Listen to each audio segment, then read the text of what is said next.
Hi everybody, this is Deb back again with Reborns of Harmony Hollow, and my picture here stopped. So I did get her in the little onesie. It was very big for her. So I folded it up just so it would fit. I put on these little pants that are fitting her darling. And then I put on her little kimono. At that point I looked up and I realized that my camera had stopped recording. So I'm picking up from her getting her kimono on. She's so freaking adorable to me. And I just happen to have a little lighter pink color to go with this little kimono. It's not exact, but it's pretty close. And she's adorable. I could actually put this little brown one on her too. Oh, I could put a little gray one on there too because of this little bear. But I think you understand when I said I think I saw a little girl. I'm going to lift her up and let you see her. Here she is all done. Her little feet and her little outfit. I'm really, really pleased with how she's looking. So I'll let you guys tell me if you think she's a little boy or a little girl. She does have a magnet in her mouth, so she could use a passy. So this is this sweet baby. I'm very pleased with her. She still has a little bit of shine, but she had another mat on her today, so she'll cure out in another day or two. But I really wanted to get her covered, and that's her, my little sweet baby doll. She's got a little. I put a little of that paper glaze underneath her nose too, because I really like that on babies. I'm going to move her over here to the side, and I'm going to show you the other one that I ended up giving a little bit more color to on a different level. Another thing about this baby that I'm not really terribly thrilled about is I don't like the half arms and half legs. So I'm hoping that once she gets her eyes on, I made her kind of floppy. Once I get her eyelashes on, she's going to look so much better. And like I said, I just finished her coat, so she'll lighten up a little bit and matte. So all in all, she turned out okay. Not my favorite, but I know once her lashes are on and her matting goes to no shine, that's going to be much better. I'm hoping, oh, there you go, that's better. Now she doesn't look so blue. You can see the pinks on her. I glaze on the inside of her eyes and get her eyes some depth. I went over her head. Her veining turned out really good, actually. And she got crazy hair too. So I painted all the hair, and then I sparsely rooted hair on top of it. So that's this little mouse. I'm going to go ahead and dress her up. Or him. I think he looks more like a boy to me, myself. I don't know what you guys think. Get a diaper.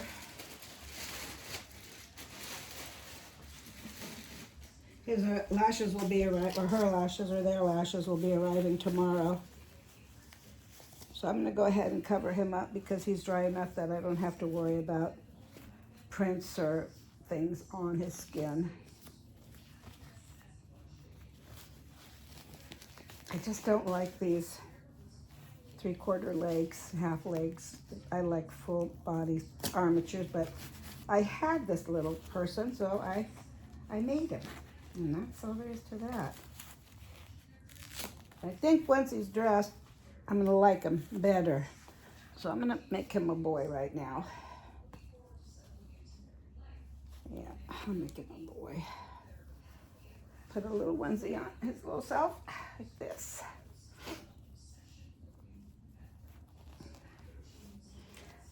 I really got to work on getting some good lighting in here. It just isn't as good as I like. And which is really difficult to paint in. When I had my room done the other way and my painting table was under my window in my bedroom, my painting was much easier to see. I just have so much room when I do it this way. I don't really want to switch it again, but I may have to, because I don't want to be second guessing my painting all the way through, and then when I get ready to finish the baby out, realize that the painting does not look well. Say, I just don't like these legs. Shut up, Deb. It's okay. Somebody will love this baby, and if they don't, I will donate him. And I know where I donate him to, they will adore him, and they'll love it that he's floppy. So that's the name of that tune. So I'm putting on a little light onesie for him. And I'll go ahead and put a little pair of pants on, a little pair of jammy pants. And then I'll put a headband on him to see if you think he's more like a little girl or not. I don't know. He looks like a little boy to me. Maybe it's the furrowed brow, his worried little face.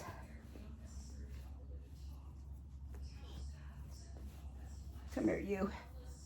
He just looks like a little boy to me. I don't know. Does he look like a little boy to you guys? Here, put a little headband on you, see if you look like a girl.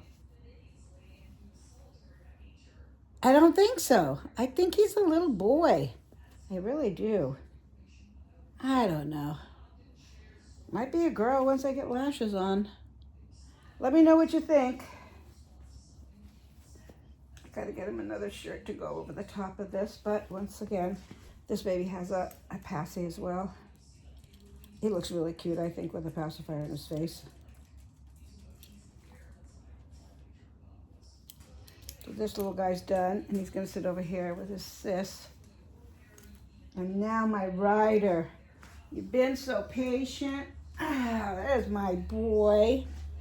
There's my rider. So when I get my Adeline back, I'm gonna do another box opening for you, because when I was ruining her eyes, I realized the color. You would not have been a cute boy. Can I use my tablet? You can. Here you go, lovey. I realized that her eyes were not dark brown like I had ordered. They were blue. So I sent a little note to Tasha saying, please, while you're fixing them, can you please put the dark brown eyes in? And she's, you know, I really like that girl. She did nothing but apologize to however many people had her dolls ready to come in for the holidays, that she was so far behind on timing. I don't mind that she didn't get her eye color right. I am just thrilled that I got my Adeline before Christmas. I got a little Happy Valentine thing. It's almost more like a little girl, but I don't know. I'm gonna try it on and see. They're just hearts. It could be a little boy. I'm gonna try it. Anyway, she's just such a kind woman to work with. And, you know, I think she doesn't realize how good she is. And then all of a sudden she has a million orders to figure out. And then she says, holy macaroni and cheese. How am I going to possibly do this? Unless I make a clone of self. Now, she has the ability to make a clone of self. You know, it'd be a silicone self, but it might be hard to have her actually work. I don't know. She could do it, though. Her own little Tasha replica to help her get her orders out. Oh, gosh, I'm just brilliant with that, aren't I? Put your hand in here, sweetheart. I have it. I have it. I have your little arm. Here. There you go. Get your finger out. Come on, baby doll. One more. Oh, there you go. Let's see. Do you want to be a Valentine baby right now? I don't think your sister will be home before Valentine's Day, so. Oh, I will. I'll make you a Valentine's Day baby. That's very darn cute, I think. Get your hand out. Thank you.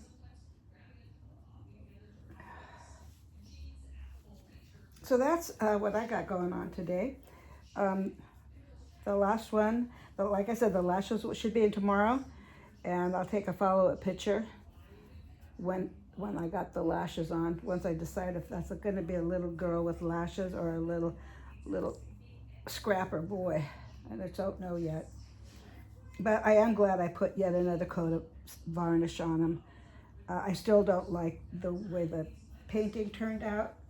I'm just not happy with it. I won't be using primer, like I said. I won't be using primer underneath it anymore. I really think it compromised every layer of paint I put on over the top of it.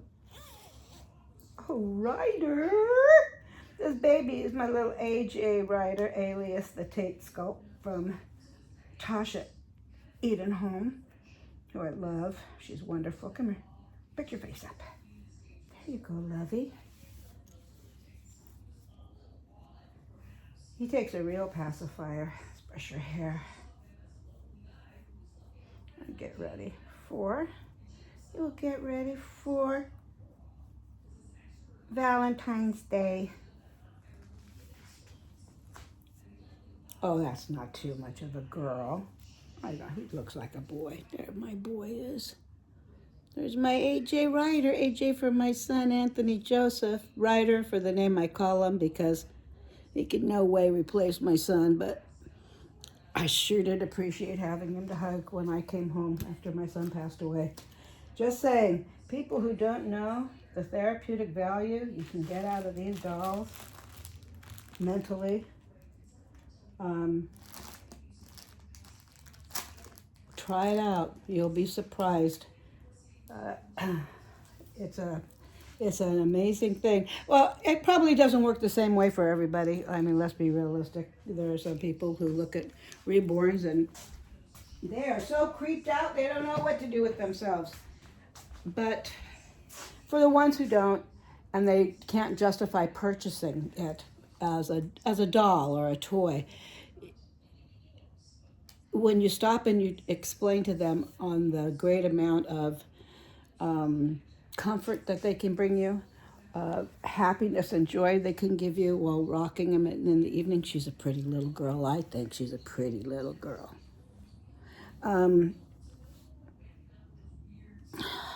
My little cutie face.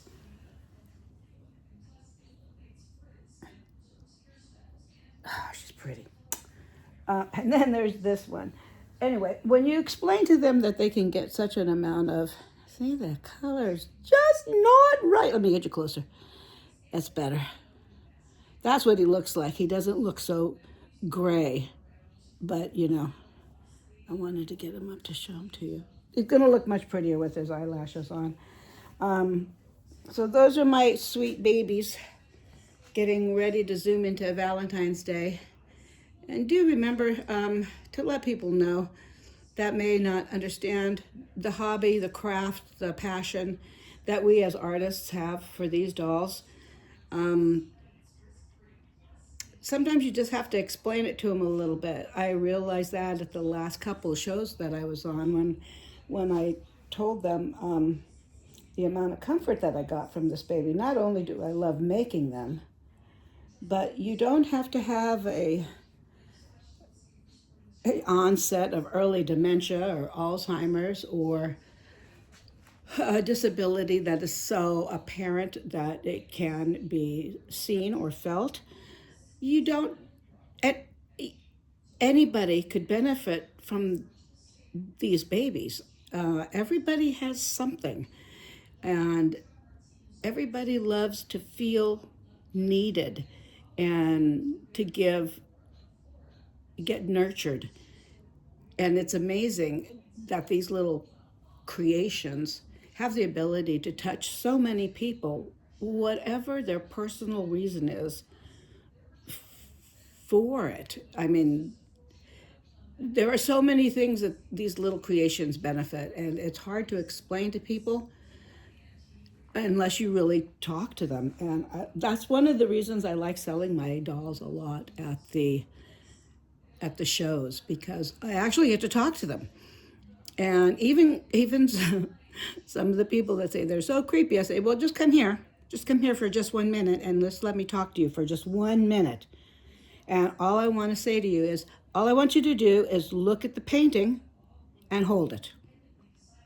Just get out of your mind that it's a little baby doll. Just look at the painting and hold it. It's not like a doll that you've ever remembered or had your sister had or you had or your mother had or whatever. They're just not. The silicones are not, and the vinyl reborns are not. They're not the same. And virtually, I have to say, I have swayed everybody who thought they were creepy. That didn't mean they wanted to purchase one, but they appreciated the art of it. And all in all, that's really all I want people to do. If they don't get the connection that you can make with these little creations, then they don't.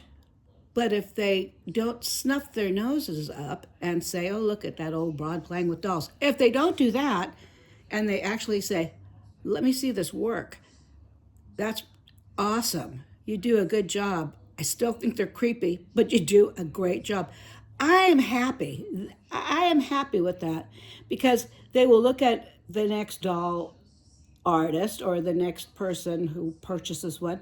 They'll look at them with a little different sense of understanding, and I think there needs to be more understanding. I've been watching a couple of videos lately saying that they're just treated really mean in stores. I've never treated really mean in stores. It has not happened in the 3.5 years I've been bringing them out. I do get some eyes, and I will call them on it immediately. Say, oh, this is just what I do for my hobby. I make them. Would you like to see it up close? They'll usually say yes, because I deflate the preconceived idea they have of seeing a grown-ass old woman carrying a doll around. Just that sentence is enough to shatter what they were thinking. And it works. It works for me. Of course, I do tell them that I'm Italian and I know people, in case I don't pull them in that quickly. Ha ha ha ha! Just kidding. But just that sentence is enough to just have a person take a second look or smile and say, no, it's cool. And that's fine too. It's a way to explain it without being in their face and allow them the opportunity to come and experience it.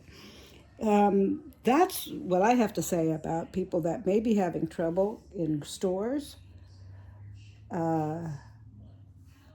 And then if I have their length of time for any time, if they're just saying thanks, I had no idea the amount of time or work, la la, in your 90-second intro of what you are and what you do, if they stay and visit with you, or me, I should say, then I will tell them I didn't realize how beneficial it was. I knew it had the ability to, these babies had the ability to do it, but I didn't experience it to the fullest until I lost my son last year. When I lost my son, well, I experienced it while he was sick because I wanted to hold him, but once I lost him is when I really needed to get my hands on this little guy. Not one that I made, because I'm already vested with them. I wanted to wait. I wanted to be anticipating something coming in the mail. I wanted to get excited for something, to get my mind off of the sadness place that I was stuck in. And waiting the 3 months after I got home from my son's last going away party, I needed this baby very badly, and just thinking, oh, maybe he'll come, maybe I'll get a note, maybe I'll get a letter, maybe I'll get a picture of him, la la la la la. The waiting helped occupy some of my brain space, which is what so many people need when they're in a bad spot. They just need something to come in and push it out of the way for a minute, even though it's going to come right back after you think about it. But for those minutes or half hour or the second or whatever time you get to give your brain a break from being in a sad and dark place, it's beneficial, because every 1 minute you get one day, it's 2 minutes the next, or 3 minutes the next, or maybe you go the whole day without overthinking something. And I really realized it in its full content when I got this baby in the mail, and I think I just sat with it on my lap for like 2 days. I just slept with him in my bed. I'll still pick him up and sleep with him in my bed if I'm just not feeling myself. And for silicones especially, they're cold. So all the trouble I was having with my back and my legs and my whatever, I would sleep with a heating pad, and I'd wrap this little baby up in a heating pad, and he was so toasty warm that when I put him under my blanket to sleep with me, he stayed warm, and that was an incredible feeling. Um, the vinyls, once they're sealed real good, you can have just as much fun with them. You could sleep with them and take them to bed with you. I see a lot of people are gentler with vinyls than they are silicones, and I just say, just be gentle with what you have, but at the end of the day, they're just made out of material, sturdy material. Vinyl and silicone, two very tough things. You're not going to do anything too bad holding them or sleeping them or putting them next to you when you sleep. If it gives you comfort, you go for it. You go for it. Well, that's all I have to say today. Thank you so much for following me along on my journey. I know I've been up and down. It's like a roller coaster. I'm hoping I can stay on my feet long enough that I don't cripple myself again, and I don't have to go to those dark places that I go when I have to take medication. But it sounds and feels like I'm on my upside again, and I'll be looking forward to sending more information your way, some more content your way. If there's anything that I could say or do that might help you get through a grieving process, just some things that I found were helpful to me. Everybody grieves differently, but I'd be happy to share any information, any of my background with you. I have a very diverse background, so if you need help, just give me a holler. Hit me with a message, and I'll get back to you as soon as I possibly can, as soon as I see it. You take care, everybody. God bless you all. Kisses from me to you. I'll talk to you soon. Bye-bye.